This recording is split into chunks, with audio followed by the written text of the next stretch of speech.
శ్రీమాత్రే నమః.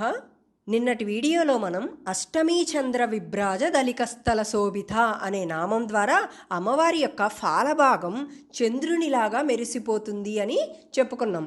ఈరోజు దాని తరువాత నామం ముఖచంద్ర కలంకాభ మృగనాభి విశేషక అంటే ఏంటో చూద్దాం. ముఖచంద్ర అంటే అమ్మవారి యొక్క ముఖం చంద్రునిలాగా ప్రకాశిస్తున్నది అని అర్థం.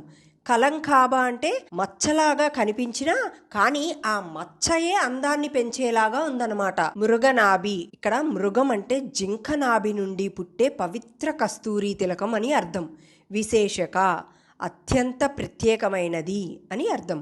మొత్తం కలిపి చూసినట్లయితే ఆ పరమేశ్వరి యొక్క ముఖము చంద్రబింబం అయితే ఆ చంద్రుడిలోని మచ్చ వల్లే ఉన్న కస్తూరి తిలకం ధరించిన దేవి అని ఇక్కడ అర్థం అన్నమాట.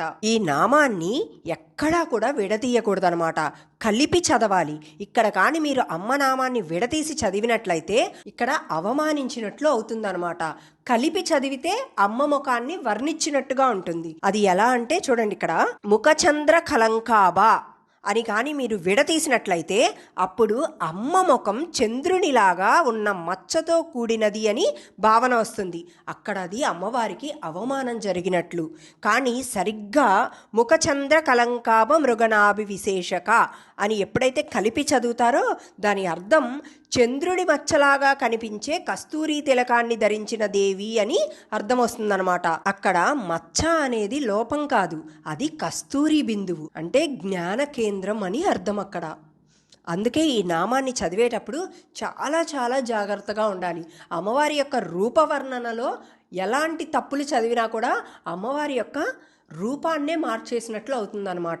ఇక్కడ వసిన్యాది వాగ్దేవతలు ఈ నామం ద్వారా ఏం చెప్తున్నారంటే అమ్మవారి యొక్క నుదురు భాగంలో అమ్మవారు పెట్టుకుండే బొట్టు స్థానాన్ని చెప్తున్నారనమాట. అది ఏ రూపంలో చెప్తున్నారంటే నిన్నటి నామం అమ్మవారి యొక్క నుదురు భాగం చంద్రుడి వలె మెరుస్తుంటే ఆ చంద్రుడిలో మచ్చ ఎలా ఉంటుందో అమ్మవారు పెట్టుకుండే బొట్టు కూడా అలా ఉంటుందంట. ఇక్కడ ఒక చిన్న కథ ఉంటుంది, ఆ కథ చెప్తాను చూడండి. ఒకప్పుడు చంద్రుడు దేవలోకంలో ఎంతో గర్వంగా వెలిగేవాడు. తన తెల్లని ప్రకాశాన్ని చూసి తానే అందరికీ ప్రకాశాన్ని ఇస్తాను అని అనుకుంటూ ఉండేవాడు అనమాట. కానీ ఒకరోజు తన ముఖముని చూసుకుంటున్నప్పుడు అందులో ఒక చిన్న మచ్చ కనిపించింది. అప్పుడు చంద్రుడు చాలా బాధపడుతూ ఈ మచ్చ ఎందుకు వచ్చింది, ఈ మచ్చ వల్ల నా అందం చెడిపోతుందా అని ఆలోచిస్తూ కూర్చున్నాడు. అదే సమయంలో దేవతలు నవ్వుతూ చంద్రుడితో చెప్తున్నారనమాట, ఓ చంద్ర, ఆ మచ్చ నీ అందాన్ని తగ్గించదు, నీ సహజ సౌందర్యానికి సాక్ష్యం అవుతుంది. ప్రకృతిలో ప్రతి అందానికి ఒక చిహ్నం అవసరం అనేది ఉంటుంది, నీకు అది ఈ మచ్చ రూపంలో వచ్చింది అని చెప్పారనమాట. ఆ మాటలు విన్న చంద్రుడు కొంచెం సంతోషపడ్డాడు. కానీ ఒకరోజు దేవలోకంలో దేవతలందరూ లలితా పరమేశ్వరీ దేవి దర్శనానికి వెళ్ళినప్పుడు అమ్మవారు సింహాసనం పైన కూర్చున్నప్పుడు అమ్మవారి యొక్క ముఖం ఇక్కడ చంద్రబింబంలాగా వెలిగిపోతుందన్నమాట. అలా వెలిగిపోతున్న ముఖంలో నుదుటి మధ్యన ఒక చిన్న తిలకం కనిపిస్తుంది. అదే మృగనాభి తిలకం. అది అష్టమి చంద్రుడిలో మచ్చలాగా మెరిసిపోతూ ఉందన్నమాట. చంద్రుడు దాన్ని చూసి చాలా ఆశ్చర్యపోతూ, అదేంటమ్మా, నా మచ్చ అందాన్ని సూచిస్తే మీ తిలకం ఏమి సూచిస్తుంది అని అడుగుతాడనమాట. అప్పుడు అమ్మవారు నవ్వుతూ ఒక సమాధానాన్ని చెప్తారనమాట. ఓ చంద్ర, నీ కలంకం భౌతిక ప్రకాశానికి చిహ్నం, నా తిలకం ఆత్మజ్యోతికి చిహ్నం. నీ మచ్చ చీకటిలో అందాన్ని చూపిస్తే నా కస్తూరి తిలకం జ్ఞానానికే ద్వారం చూపుతుంది అని అమ్మవారు చెప్తారనమాట.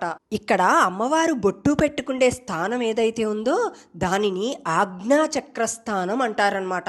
అది మన నుదిటిలో రెండు కళ్ళ మధ్య ఉన్న స్థలాన్నే భ్రూమధ్యం అంటారు.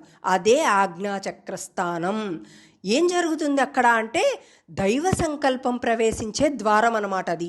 అంటే మనలో ఉన్న ప్రాణశక్తి, బయట నుండి వచ్చే దేవతాశక్తి రెండూ కూడా కలిసే స్థానమే ఆజ్ఞాచక్ర స్థానం. అంటే అక్కడ ఆజ్ఞాచక్ర స్థానం ఏదైతే ఉందో దానినే చైతన్య కేంద్రం అంటే జ్ఞాన కేంద్రం అని కూడా అంటారనమాట.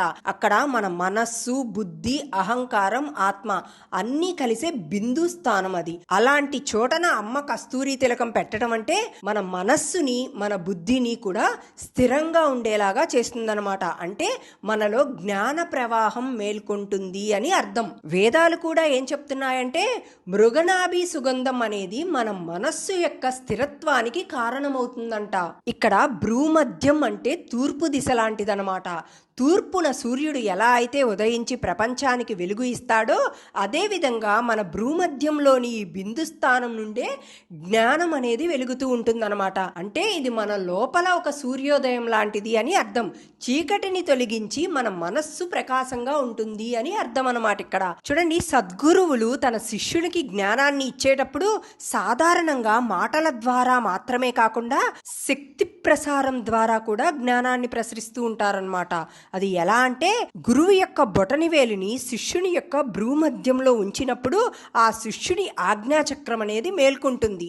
అంటే శిష్యుడి యొక్క అజ్ఞానం తొలగిపోయి ఆత్మజ్ఞానం ప్రసరించడం మొదలవుతుంది అని ఇక్కడ అర్థం అన్నమాట.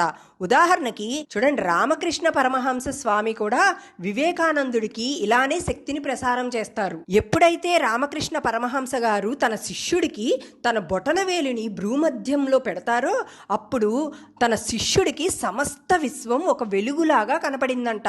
ఎప్పుడైతే ఆ వెలుగు కనిపించిందో తనలోని అహంకారం అనేది కరిగిపోయింది. అంటే ఆత్మబోధ కలిగింది అని ఇక్కడ అర్థం అన్నమాట. ఇదే శక్తిపాత అంటే గురువు ఆత్మజ్ఞానం శిష్యుడి లోపల జాగృతం కావటం అని ఇక్కడ అర్థం. అలాంటి ఆజ్ఞాచక్ర స్థానంలో అమ్మవారు ఏం ధరించి ఉన్నారంటే ఇక్కడ అంటే కస్తూరి తిలకం. అసలు కస్తూరి తిలకం అంటే ఏంటి, అది ఎక్కడి నుండి వచ్చింది అంటే కస్తూరి అనే పదం సంస్కృతంలో మృగనాభి అని కూడా అంటారనమాట. అంటే మృగం యొక్క నాభి నుండి పుట్టే సుగంధ పదార్థం అని అర్థం. ఇక్కడ ఇది ప్రత్యేకమైన జంతువులలో ఒకటనమాట. అదే చిన్న జింకల జాతిలో మస్క్ డీర్ అని అంటారు దీన్ని. ఇది పురుష జింక అనమాట. ఆ పురుష జింక నాభి దగ్గర ఉండే ఒక చిన్న గ్రంథి నుండి ఉత్పత్తి అవుతూ ఉంటుందన్నమాట. ఇది ఆ గ్రంథి లోపల ఉండే గోధుమ రంగు వంటి పదార్థాన్నే కస్తూరి అని అంటారు. దానికి ఒక మధురమైన గంభీరమైన గాఢమైన వాసన ఉంటుందన్నమాట. ఇది ప్రకృతిలో ఉత్పత్తి అయ్యే అత్యంత అరుదైన సువాసన పదార్థం అన్నమాట. ఈ కస్తూరి ఎక్కడ దొరుకుతుంది అంటే చూడండి, కస్తూరి మృగం ప్రధానంగా హిమాలయ పర్వతాల లోయలలో నివసిస్తుందన్నమాట. ఈ జింకలు చాలా సున్నితమైనవి. ఇవి అడవులలో మంచు ప్రాంతాలలో మాత్రమే ఉంటాయి.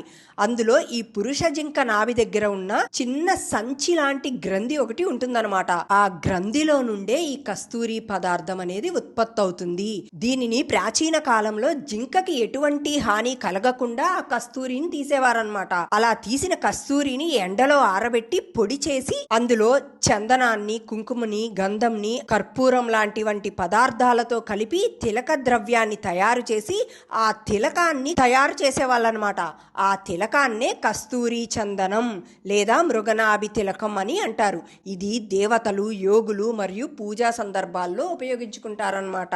ఇక్కడ కస్తూరి తిలకం అంటే కేవలం సువాసన అని కాదు, అది చైతన్య బిందువు యొక్క సూచన అనమాట. ఈ కస్తూరి వాసన మన మనస్సుని శాంతపరుస్తూ ఉంటుంది. అంటే ధ్యానంలో ఏకాగ్రతని పెంచుతుంది. కాబట్టే యోగులు, ఋషులు, దేవతలు కూడా దీనిని ధరించి ఉంటారు ఎప్పుడు. అందుకే అమ్మవారు నుదిటిపై మృగనాభి తిలకం ఎప్పుడూ కూడా ఉంటుంది. అది కేవలం అలంకారానికి కాకుండా అది జ్ఞాన బిందువు అంటే ఆజ్ఞాచక్ర ద్వారం లాగా ఉంటుందన్నమాట. ఇక్కడ మృగనాభి అనే పదంలో మృగం అంటే సాధారణంగా మనం మృగం అంటే ఏమిటనుకుంటాం, జంతువు అని మాత్రమే అర్థం చేసుకుంటాం. కానీ ఇక్కడ మృగం అంటే మార్గం అని అర్థం అనమాట. ఎందుకంటే వేటలో మృగం ఎల్లప్పుడూ ముందే పరిగెడుతుంది, కానీ వేటగాడు దాని వెనక నడుస్తాడు. అంటే మృగం దారిని చూపుతుంది, వేటగాడు దాని దారిలో వెళ్తాడు అని ఇక్కడ అర్థం. అందుకే మృగం అంటే మార్గదర్శి అని ఇక్కడ అర్థం అనమాట. దీనినే ఆధ్యాత్మికంగా చూసుకుంటే మన మనసు కూడా ఒక మృగం లాంటిదే. అది ఎల్లప్పుడూ ఏదో ఒకటి వెతుకుతూనే ఉంటుంది. సుఖం, శాంతి, జ్ఞానం, దేవుడు ఎప్పుడూ ఒక అడుగు ముందే ఉంటూ మనల్ని వెంబడిస్తుంది అని ఇక్కడ అర్థం అనమాట. అందుకే మానవ జీవితాన్ని మృగ్యము అంటారు, అంటే అన్వేషణ అని ఇక్కడ అర్థం అనమాట. అలా మృగ అనే పదం నుండి ఉత్పన్నమైందే మార్గము. అంటే ప్రయాణించే ప్రయాణికుని కంటే కూడా ముందుండి త్రోవని చూపిస్తుంది. కాబట్టే దీన్ని గూఢ మార్గము అని అన్నారు. అంటే మనస్సుకు ముందు ఉండేది అని అర్థం. ఇక్కడ నాభి అంటే కేంద్రం అని అర్థం, అంటే సెంటర్ ఆఫ్ గ్రావిటీ అని కూడా అర్థం వస్తుందన్నమాట. కాబట్టే ఇక్కడ మృగనాభి అంటే తెలియవలసిన జ్ఞానానికి కేంద్రము అని అర్థం వస్తుంది. మృగనాభికి ఉన్న ఈ అర్థాన్ని బట్టి అమ్మవారి నుదిటిన మధ్యన ఉండే బొట్టు అంటే తెలియవలసిన జ్ఞానానికి కేంద్రంలాగా ఉన్నదనమాట. అందుకే బొట్టు ఉండే చోటే జ్ఞానానికి సంబంధించిన ఆజ్ఞాచక్రం కూడా ఉంటుంది అని ఇక్కడ అర్థం అనమాట. అందుకే లలితామ్మవారిని ఇక్కడ మృగనాభి విశేషక అని కూడా అంటారనమాట. అమ్మ యొక్క నుదిటిలోని ఆ బిందువే మనలోని జ్ఞాన సూర్యుడిని ఉదయించే దివ్య కేంద్రం అని ఇక్కడ అర్థం అనమాట. అందుకే వసిన్యాది వాగ్దేవతలు ఈ నామం ద్వారా ఏం చెప్తున్నారంటే, ఎవరైతే అమ్మవారి యొక్క తిలకాన్ని చూడగలరో వారు తాత్కాలిక మాయా చీకటి నుండి బయటపడతారు. ఎందుకంటే ఇది మృగనాభి విశేషక అంటే ఇక్కడ మృగ అనే పదానికి అర్థం చూసుకున్నట్లయితే భ్రమ, మార్గం, మనకు ముందున్న జ్ఞానం అని అర్థం అనమాట.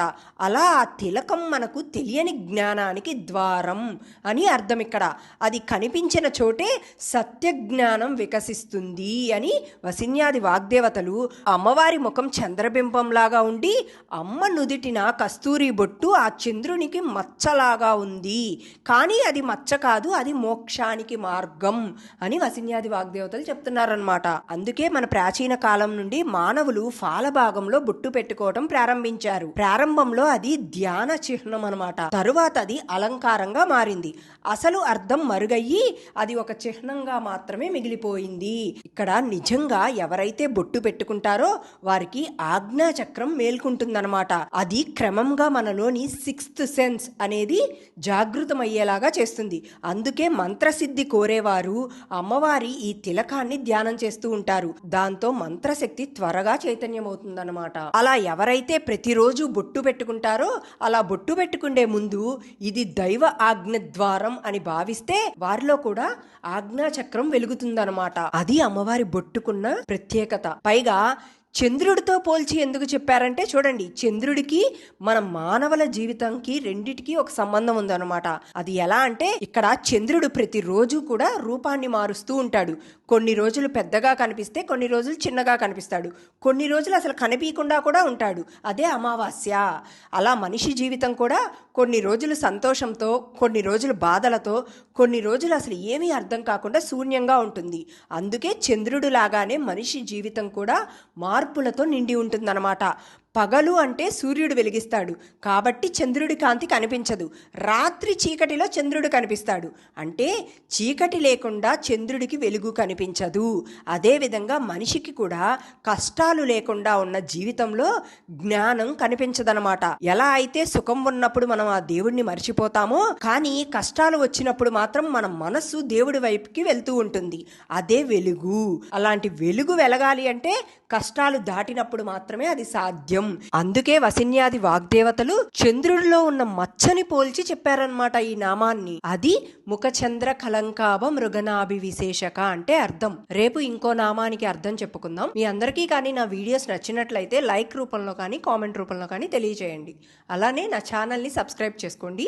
శ్రీమాత్రే నమః.